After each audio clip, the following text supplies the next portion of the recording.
So, time's come for us to read the next chapter of How to Train Your Dragon. So, if you remember last time, the boys were about to enter the cave where the young dragons were asleep. And the horn had just been blown by the person who was in charge of their education. So let's have a look now to see what happens next.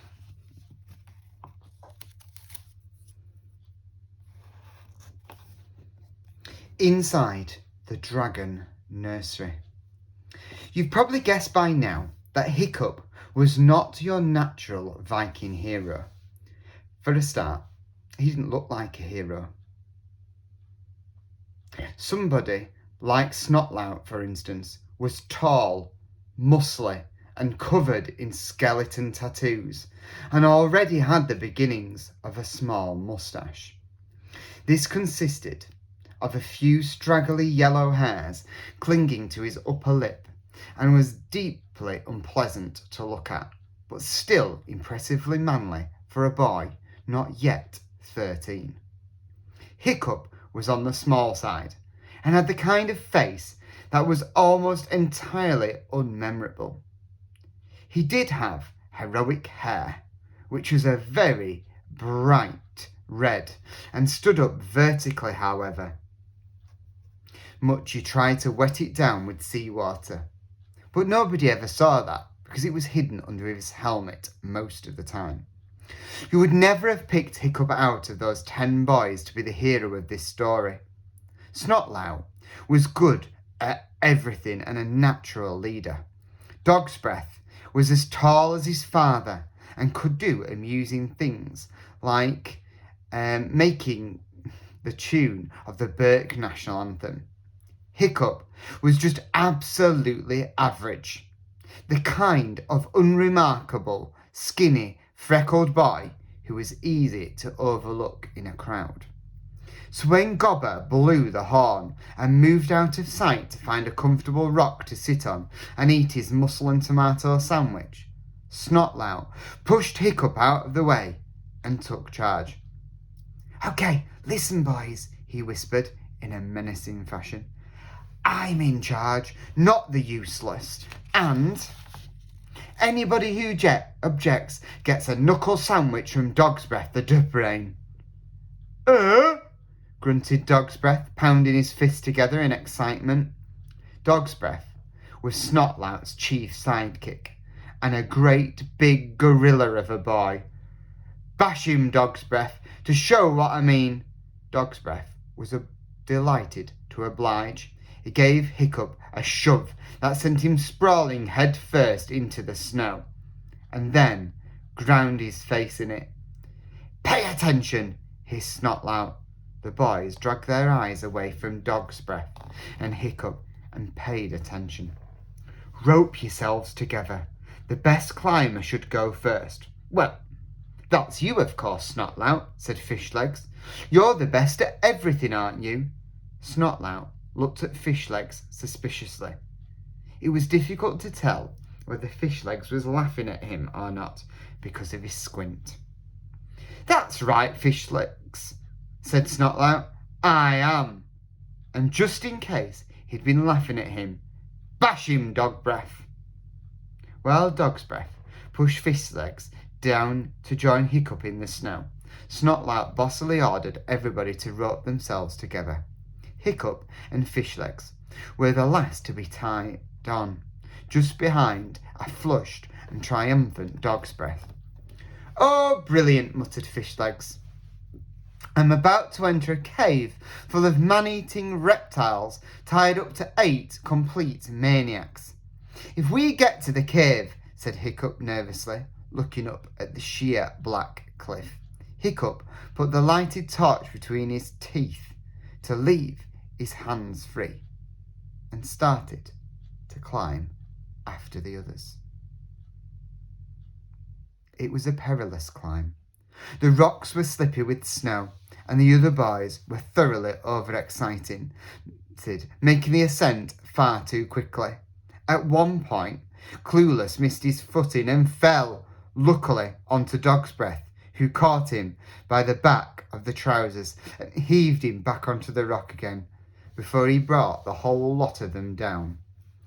When they finally made it to the mouth of the cave, Hiccup looked down briefly at the sea pounding the rocks way below, and swallowed very hard. "Untie the ropes," ordered Snotlout, his eyes popping with excitement at the thought of the dangers to come. "Hiccup goes into the cave first because he is the son of the chief," he sneered, "and any of the dragons are awake, he'll be the first to know about it. Once we're in the cave, it's every man for himself. Only the strong can belong." Although he wasn't your usual mindless fug of a hooligan, Hiccup wasn't a wimp either. Being frightened is not the same as being a coward. Maybe he was as brave as anyone else there because he went to catch a dragon despite knowing what dragons are like.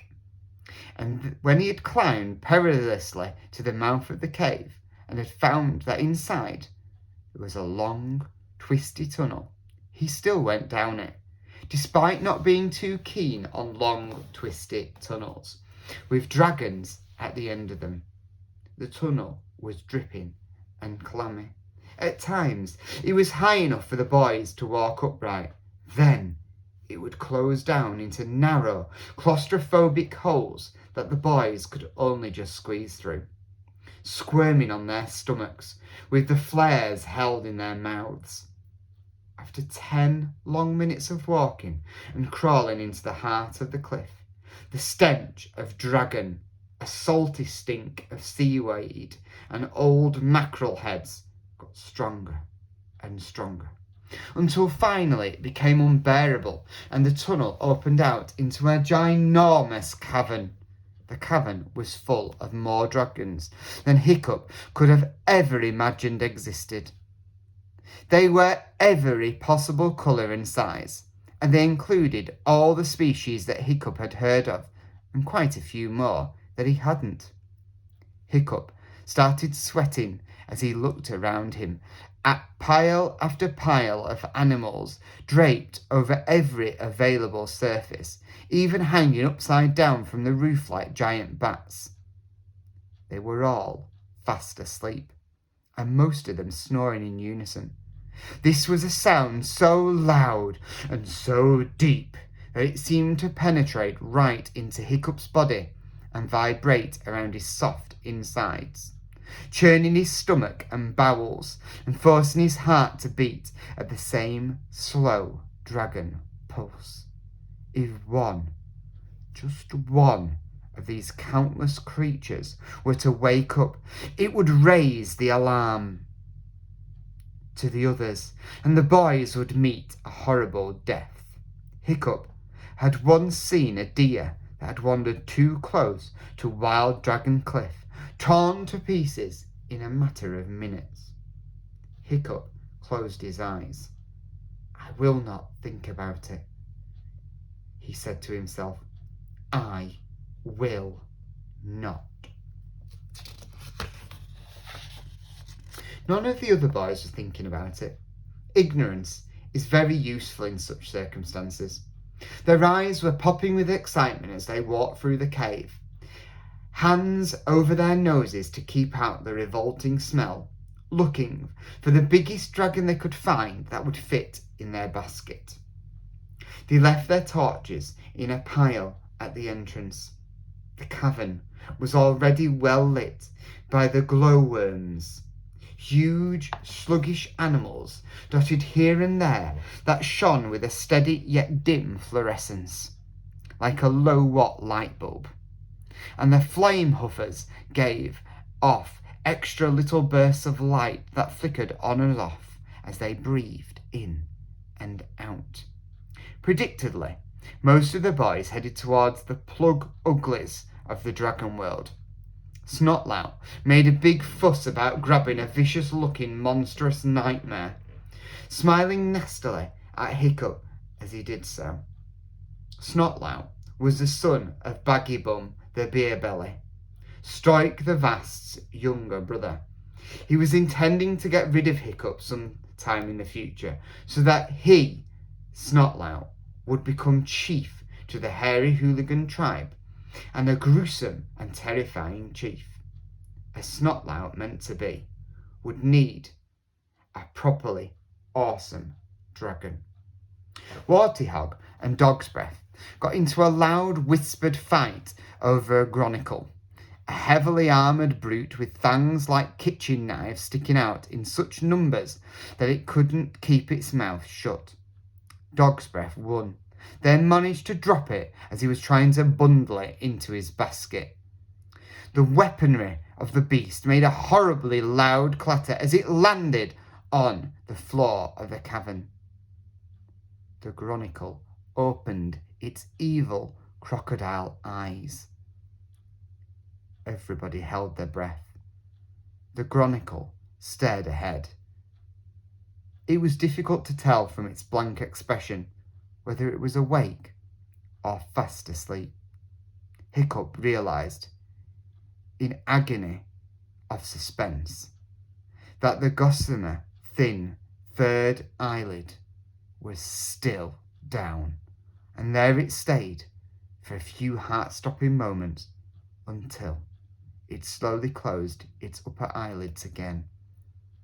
Amazingly, not one of the other dragons woke up. A few grumbled groggily before making themselves comfy again, but most were in such a stupor that they barely even stirred. Hiccup let out his breath slowly. Maybe these dragons were so dead to the world that nothing would wake them. The Chronicle. The Chronicle is a plug ugly of the dragon world, but what it lacks in looks, it makes up for in the battlefield. They can be slow, and dare I say it, stupid, and sometimes they get so fat that they're unable to take off. They're also prone to dragon acne. Statistics: colours: snot green, bogey beige, or pooey brown. Armed with all the best in dragon weaponry: fangs like daggers, extra spike on the neck, ball with spikes on the end of tail. 8. Defences: super thick, flame-proof and scratch-proof skin. 9. Radar 0, poison none 0. Hunting ability: Gronicles are slow to manoeuvre in the air. 0. Speed: C above. 5. Fear and fight factor: terrifying in action. 9. He swallowed hard, muttered a prayer to Loki, the patron saint of sneaky exploits, and edged forward cautiously to grab the most unconscious-looking dragon so he could get out of this nightmare as fast as possible.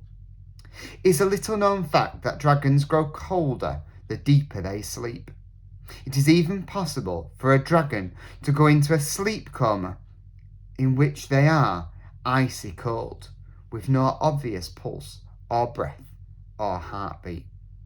They can stay in this state for centuries, and only a highly skilled expert can tell from looking at them if they are alive or dead. But a dragon who is awake or lightly sleeping is very warm indeed, like bread that's just come out of the oven. Hiccup found one that was about the right size and fairly cool to the touch, and manoeuvred it into his basket as quickly and carefully as he could. It was a very basic brown, but at that moment Hiccup could not have cared less. Even though it was barely half grown, it was surprisingly heavy. "I did it! I did it! I did it!" he chanted happily to himself. At least he wasn't going to be the only boy in the class who didn't have a dragon. Everybody seemed to have got themselves one by now, and they were all making their way quietly towards the exit. Everybody, that was, except for Fishlegs. Fishlegs, who was already covered in a bright red itchy rash, was at that very moment approaching a pile of knottily entangled nathers on very loud tiptoes. Fishlegs was even worse at burglary than Dog's Breath. Hiccup stopped dead in his tracks. "Don't do it, Fishlegs. Please don't do it," he whispered. But Fishlegs was fed up of Snotlout's taunting and being sneered at and jeered at. He was going to get himself a really cool dragon that all the other boys would respect. Squinting so hard, he could barely see the pile of dragons, his eyes streaming and scratching himself violently. Fishlegs reached towards the bottommost dragon, took one leg in his hand, and gently yanked. The entire pile came crashing down in a furious tangle of limbs and wings and ears. Every boy in the cavern gave a terrified gasp. Most of the naddlers snapped crossly at each other before settling back down to sleep. One brute, bigger than the others, opened his eyes and blinked a few times. Hiccup noted with great relief that the third eyelid was still down. The boys waited for the eyes to close, and then Fishlegs sneezed. 4 gigantic sneezes that went echoing and bouncing off the cavern walls. The big nadder stared sightlessly ahead, frozen like a dragon statue. But very faintly, an ominous purring noise began in his throat, and very slowly the third eyelid slid upwards. "Oh no," whispered Hiccup. The nadder's head suddenly whipped round to face Fishlegs, its yellow cat's eyes snapping into focus on the boy. It unfolded its wings to their greatest extent and stealthily advanced like a panther about to spring. It opened its mouth wide enough to show the forked dragon tongue and "Run!" shouted Hiccup, grabbing Fishlegs' arms and dragging him away. The boys ran for the exit tunnel. Fishlegs and Hiccup were the last to get there. There was no time to pick up the torches, so they were running in the pitch black. The basket with the basic brown dragon in it was bumping on Hiccup's back. They had 2 minutes start on the dragons, because it took a while for the first dragon to wake everyone else up. But Hiccup could hear a furious roaring and flapping as the dragons started to pour into the tunnel after the boys. He ran a little faster. Dragons could not move quicker than the boys because they could see better in the dark. But they were held up when the tunnel got smaller because they had to fold their wings up to squirm through. "I haven't caught a dragon," panted Fishlegs, a couple of paces behind Hiccup. "That," said Hiccup as he scrambled frantically on his elbows through a narrow bit, "is the least of our problems. They're gaining on us." "No dragon," repeated Fishlegs stubbornly. "Oh, for Thor's sake," snapped Dragon. He thrust his basket into Fishlegs' arms and grabbed the empty one from Fishlegs' back. "Have mine, then wait here." And Hiccup turned and went back through it, the narrow bit, even though the roaring was getting louder and closer by the second. "What are you doing?" screamed Fishlegs, frantically dancing up and down on the spot. Hiccup came back through the hole again, precious moments later. Fishlegs grabbed hold of an arm to help him through. They could hear a horrible snuffling as what sounded like the nose of a dragon entered the other end of the hole. Hiccup bunged a rock at it and it squealed indignantly. They turned a corner and suddenly they could see, from outside at the end of the final tunnel. Fishlegs went first, but just as Hiccup was kneeling down to follow, a dragon pounced on him. with a flap and a shriek. Hiccup hit it, and it fell back enough for him to crawl towards the light. Another dragon, or maybe the same one, sank its fangs into Hiccup's calf. He was so desperate to get out, he dragged the animal through with him. As soon as Hiccup's head and shoulders were through into the light, there was Gobber. He grabbed Hiccup under the armpits and hauled him out. Dragons pouring out after him. "Jump!" yelled Gobber as he stunned a dragon with one blow of his mighty fist. "What do you mean, Drum?" Hiccup hesitated as he looked down at the dizzying drop into the sea. "No time to climb down," panted Gobber, banging a couple of dragons on the head and bouncing 3 more off his gigantic belly. "Jump!" Hiccup closed his eyes and leapt off the cliff. As he plunged through the air, the dragon that was attached to his leg released its jaws with a squawk of alarm and flew off. Hiccup was travelling at such speed by the time he hit the water that it didn't feel like water at all, more like something hard and painful, and so cold he nearly passed out. He spluttered to the surface, amazed to find that he didn't appear to be dead, and was immediately drenched by the gigantic splash of Gobber the Belch landing a couple of feet away from him. Shrieking furiously, the dragon swarmed out of the cave and dive-bombed the floating Vikings. Hiccup pulled his helmet as far down as it would go. There were horrible scraping sounds as dragons' talons raked across the metal. Another one landed, hissing on the water right in front of Hiccup's face. It took off again with a screech when it felt how cold the sea was. The dragons didn't like flying through the snow, and with relief Hiccup watched as they flew back to scream terrible dragon insults in dragonese from the warmth of the cave entrance. Gobber started to pull the boys out of the sea and onto the rocks. Viking boys are strong swimmers, but it's difficult to keep afloat when you have a basket full of trapped, terrified dragon on your back. Hiccup was the last to be saved, just in time as the cold was beginning to put him to sleep.